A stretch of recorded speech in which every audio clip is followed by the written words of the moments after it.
Welcome to the Fed to Fed podcast, where we dive into the dynamic world of government technology.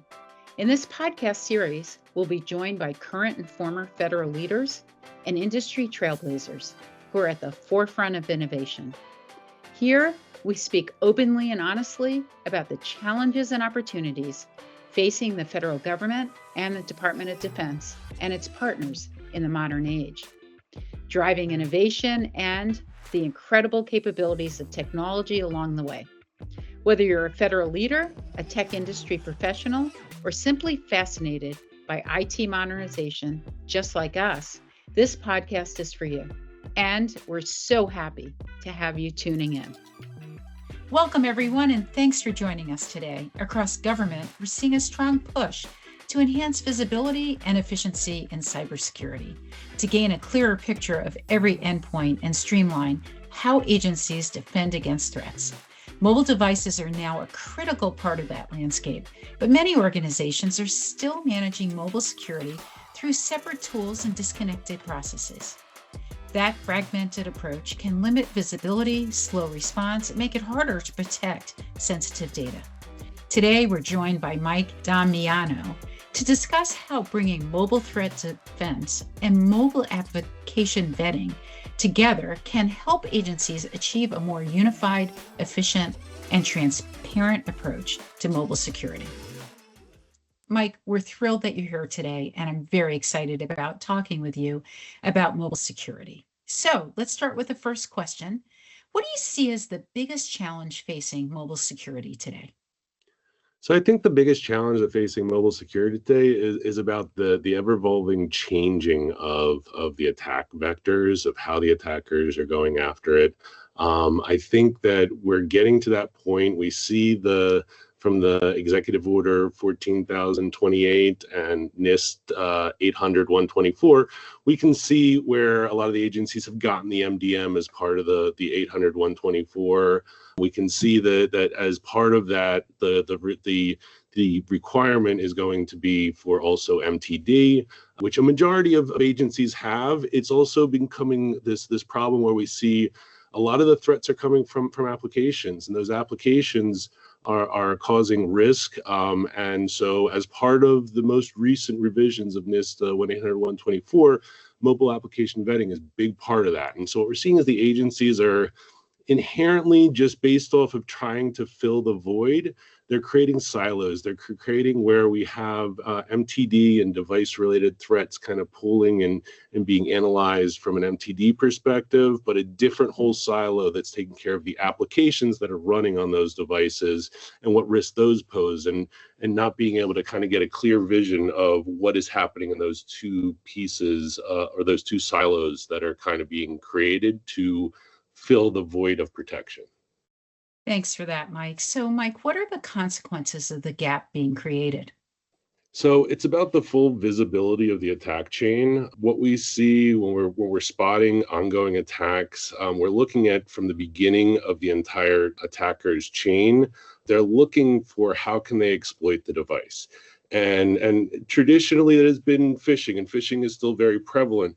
But as application threats are coming through, as we see additional exploits from leveraging the vulnerabilities in applications to help pose exploits on the system of the application, as much as there are sandboxes that are created for each one of these apps, misuse of permissions, misuse of entitlements poses a risk to be able to infect or to exploit the actual OS themselves. The way that I kind of look at this, that we're doing things with siloing, is kind of taken back to an example of cruise control. We've all, from long back, remember cars, cruise controls. It was always the feature that we would set it to an exact speed, and the human would be the silo that would make the decision when we need to slow down, make those changes.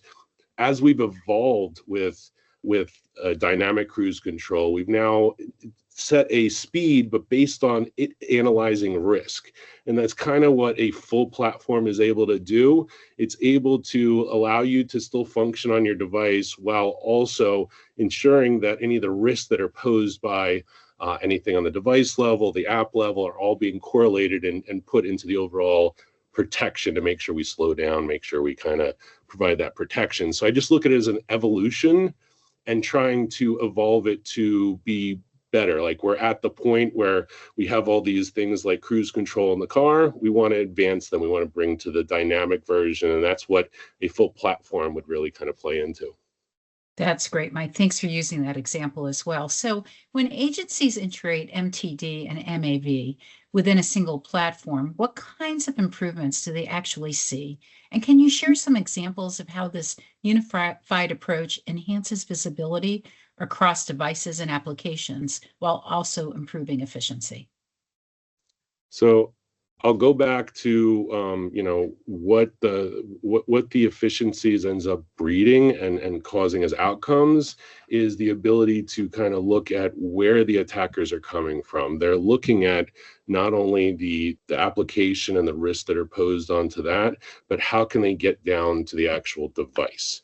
And so how can we leverage some vulnerabilities that are in an application to also connect us with an operating system that has vulnerabilities that allow us to penetrate and create that exploitation. I think a lot of where we get those efficiencies is following that full attack chain. How did things happen? What was the events? Obviously, if it's a entry level app that's ending up causing the initial exploit, we can then see with a full platform, I can see, okay, app inventory, we added that app. After we added the app, we started seeing some escalation of privileges based off of the entitlements that were already built into the app. When that happens, then we can trigger on MTD's side an escalation of privileges based off of the risk that we know is associated in the app to be able to provide the protections to lock the device down before to actually do the prevention pieces and before actually actions are taken to ensure zero trust compliance. So, Mike, that is a great example in terms of how you respond to a threat. Can you tell us a little bit more about the reporting or compliance requirements that align with this as well? Yeah, I mean, compliance is a big portion of MTD. We want to ensure that the risks and the vulnerabilities that are residing on the endpoint over time are dealt with. We don't want to have them dwell for too long. So it's about collecting the forensic data associated with this.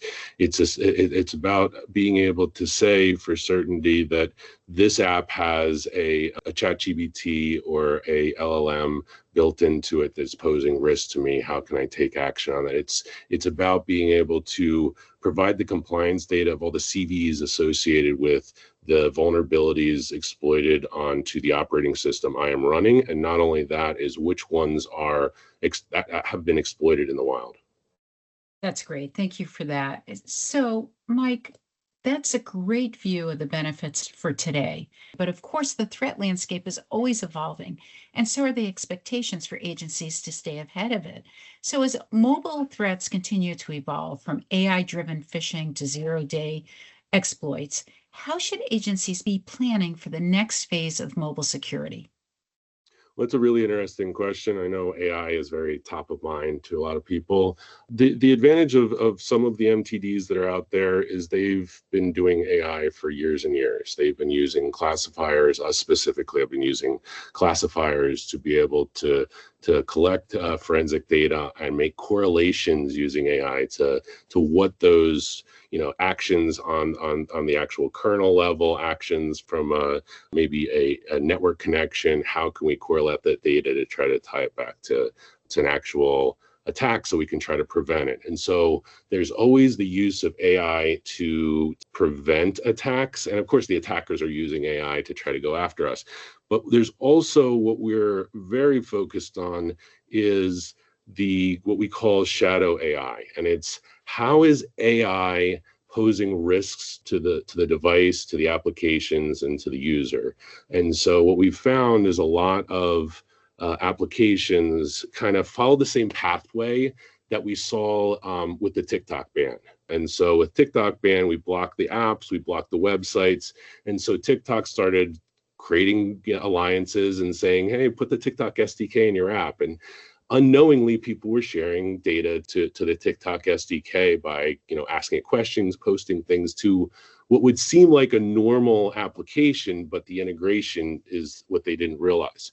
So we see this a lot with AI and how many AI platforms are being integrated into applications and how much that will pose risks to, say, sending data to DeepSeek or to Hugging Face and Cohere. These are all there's so many of these AI LLM models that are out there, and you don't know where you're ending up sending your data when you're connecting with these. With our solution, with a lot of what we see in the field, is that we need a way to actually be able to enforce policy on characteristics like, is DeepSeek embedded into there? Is TikTok embedded into there? Is any of these risks associated with it? And that's kind of where we're going with this, is what we call automated mobile app vetting. How can we set a set of characteristics like unsanctioned AI or like unsanctioned social media feeds to never ever be in my ecosystem, and automatically use AI to out of compliance the application based off of characteristics and applying policy and applying zero trust all in one. That's awesome. So, Mike, how can that unified platform help them maintain both visibility and efficiency as they adapt to future challenges? So I do think that today we can get a clear picture of both the visibility and the efficiencies built into both, the MTD and the MAV siloing that we've kind of been seeing. I think that there are platforms, particularly like ours, that are able to bring those two together and provide the context of what's happening from both a device vector perspective and from an app vector perspective, and bringing those all into one unified solution. That's fantastic, Mike. Thank you so much for walking us through this today. It's clear that achieving both visibility and efficiency isn't just a technology goal, it's becoming a mission requirement. For agencies balancing limited resources with growing mobile risks, breaking down silos between MTD and MAV can help create a clearer, faster, and more coordinated defense. To everyone joining us, we hope this conversation gives you ideas on how to simplify your mobile security approach, strengthen visibility, and drive greater efficiency across your mission. This concludes today's episode of the Fed to Fed podcast. If you enjoyed this episode, please don't forget to subscribe, rate, and leave a review. Your feedback helps us continue bringing you thought-provoking conversations with the brightest minds in government technology. Stay tuned for our next episode, where we will continue to explore opportunities to harness the power of technology and explore what's next in developing a more innovative and efficient government. Until then, this is the Fed to Fed podcast by GovTech Connects. Thank you for joining us.